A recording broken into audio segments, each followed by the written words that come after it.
Gamertag Radio presents E3 coverage. Hosts Danny Pena, Paris Lilly, and Peter Toledo are direct from the convention center floor. What's up, everyone? Peter here with Gamertag Radio, day 3 of E3 2018. I just spent a good, 15-20 minutes playing Legos. Who doesn't like Legos?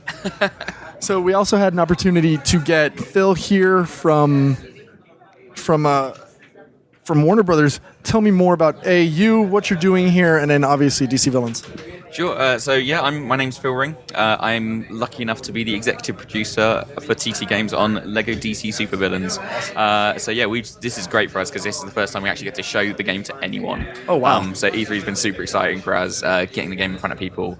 We had a bit of a trailer that we released before E3, but now we get to hopefully you get to have some fun with the gameplay and see what we're doing with this game. Fantastic.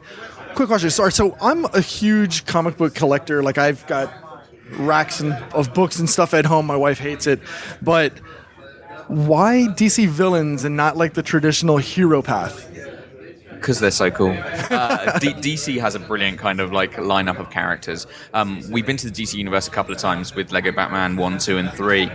But we were always sat there going, you know what, the villains are really cool. Like, wouldn't it be great to do a game about the villains? And then we all sat there going, why don't we do a game about the villains? Why don't we play as Joker and Harley and Lex and do a villain-focused story? Because we've never done it before. We think it could be really fun. So that's really where the drive came from. It was like, let's do the villains because they're so great.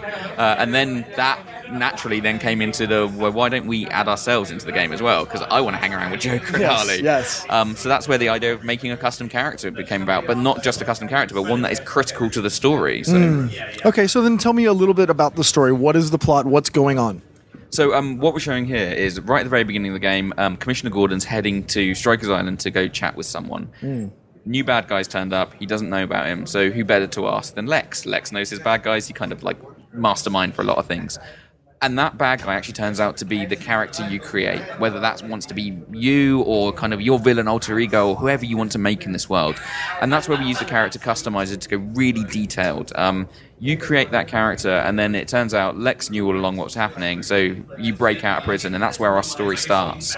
So you have all these kind of villains breaking out.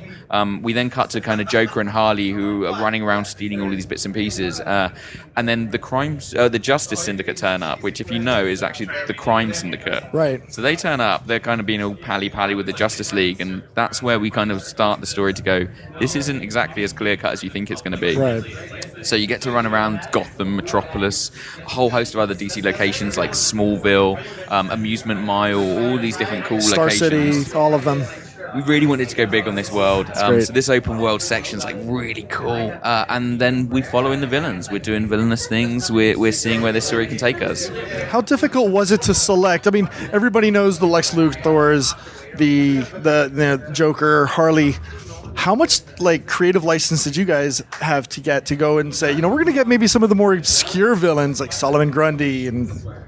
We were really, really lucky because one of the great things about this is it's a brand new original story that the guys at the office wrote with DC, so we worked really closely.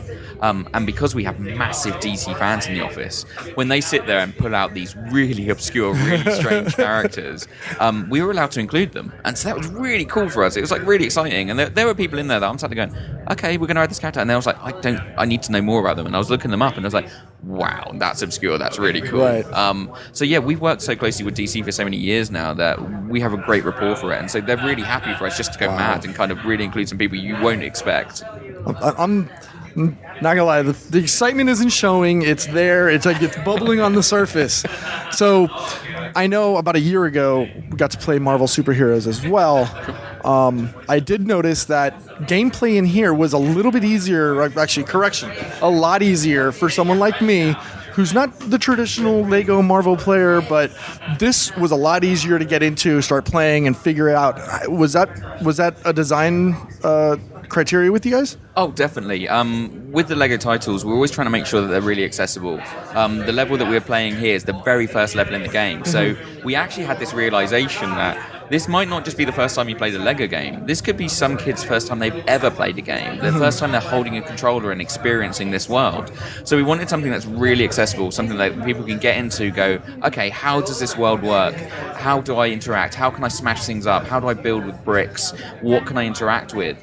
Of course, we do level up, kind of layer up the difficulty as well. So there are puzzles and things, particularly in the open world, which are kind of trickier. So if you're kind of a bit more hardcore, they're the harder things to find, the harder things to figure out. But we wanted something that really was accessible. Also because it is a massive game with all these characters and abilities and all these different things that you can do.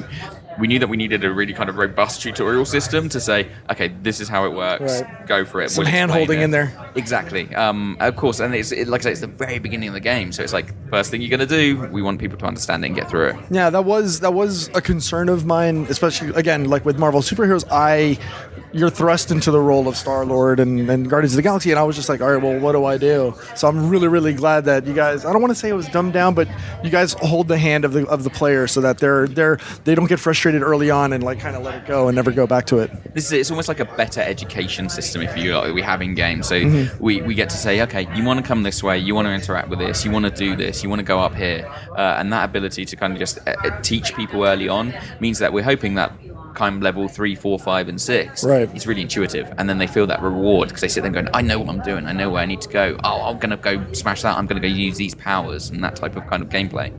How many characters or how many villains can we expect to see there? Because I saw there was a few. There was Clayface I saw when I was going through it. And then at one point I saw Darkseid. Darkseid's one of my favorites of all time. So how many can we expect? So good eye on looking, because that's quick when that screen turns up and you can see who's on there.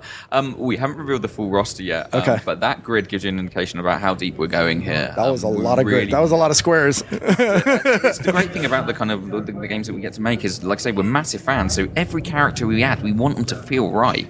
So if we're going to add Darkseid, you know what? He needs to feel like he does. He needs to have the powers and the abilities, and kind of, you want him, if you're running around this world as this character, you want it to feel like special, because someone could be a massive fan of that character. If it's not right, then we'd be doing the wrong job. So we really want to make sure that every character we include feels great, and it's a big roster. Well, it's funny because when we were going through and I saw Lex Luthor, I was like, okay, cool. And then I heard, it's the Amazo, and I was like, it's going to be Brainiac. And then it wasn't. And I was just like, there was disappointment, but I was like, but it's Metallo. And then there's Superman.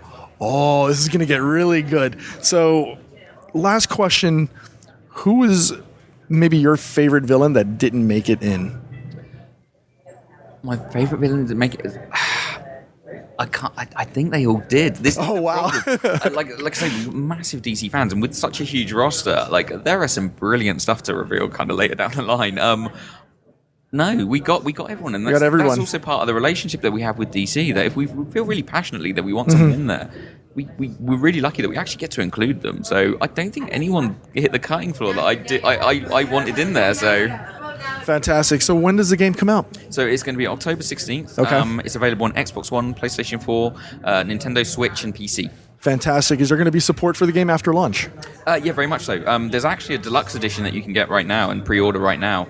And it comes with like the season pass, so there's additional DLC content, because we really wanted to kind of just keep extending the experience, and there's some very cool things that we're tying into kind of after the game comes out. Awesome. And also, if you pre-order it at certain retailers, you can actually get a Lex minifigure where he's in his Rebirth power suit, which is the one where he looks like Superman. And you want that, and I want that sat on my desk. I don't even have one yet, so I might have to go pre-order myself so I can get that. All right, well, you heard it here first. Go get the game. Thank you. Cool, no worries. Thank you very much. Send us your feedback or questions. Give us a call at 786-273-7GTR. Email us at fanmail@gamertagradio.com or leave a message on speakpipe.com/gamertagradio.